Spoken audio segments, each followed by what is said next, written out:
خواجہ غریب نواز کا ایسا واقعہ جس کو سن کے ایمان تازہ ہو جاتا ہے، یہاں پہ آج ہم لوگ پڑھیں گے۔ یہاں دیکھیں، عید کا دن تھا، یعنی عید کے دن ہر طرف مسرت و شادمانی کا ماحول تھا، یعنی ہر طرف خوشیاں ہی خوشیاں۔ سرکار غریب نواز کے بچپن کا زمانہ تھا۔ آپ اپنے گھر والوں کے ہمراہ یعنی ساتھ میں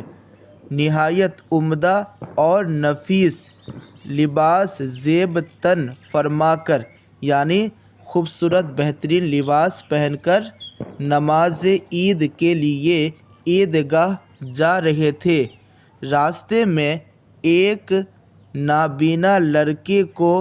پھٹے پرانے کپڑے میں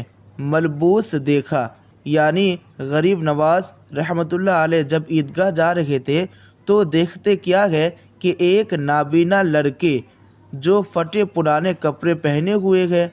سرکار غریب نواز کو اس کی غریبی اور لاچاری پر بہت دکھ ہوا،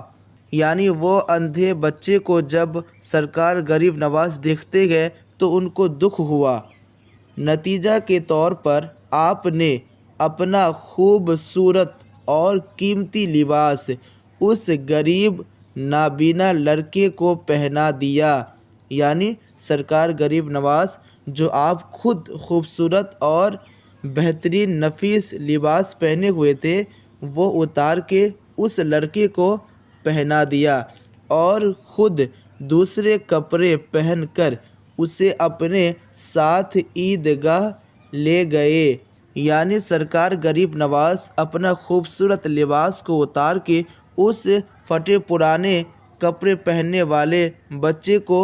پہنا دیے اور خود دوسرے کپڑے میں، یعنی جو پہلے کے کپڑے تھے ان کپڑوں میں انہوں نے عید کی نماز ادا کی۔ اس واقعہ سے ہمیں یہ سیکھنے کو ملا کہ کس طرح غریب نواز رحمۃ اللہ علیہ بچپن ہی میں لوگوں کو عطا کیا کرتے تھے، اس لیے ان کا نام غریب نواز ہے، یعنی غریبوں کو نوازنے والا، عطا کرنے والا۔ اس لیے ہمیں بھی چاہیے کہ ہم امت محمدیہ کی پریشانی کو دور کریں، اللہ کے بندوں کی پریشانی کو دور کریں، کیونکہ جب کوئی آدمی دوسرے کی پریشانی کو دور کرنے کی کوشش کرتا ہے تو اللہ تعالیٰ ان کے پریشانی کو دور فرماتا ہے۔ اور میں نے جو ابھی آپ لوگوں کو پڑھایا یہ سیرت خواجہ غریب نواز ہے اور مصنف کا نام بھی یہاں دیا ہوا ہے اور باقی سب یہاں پہ لکھا ہوا آپ لوگ دیکھ سکتے ہیں۔ چلیے ملتے ہیں نیکسٹ ویڈیو میں۔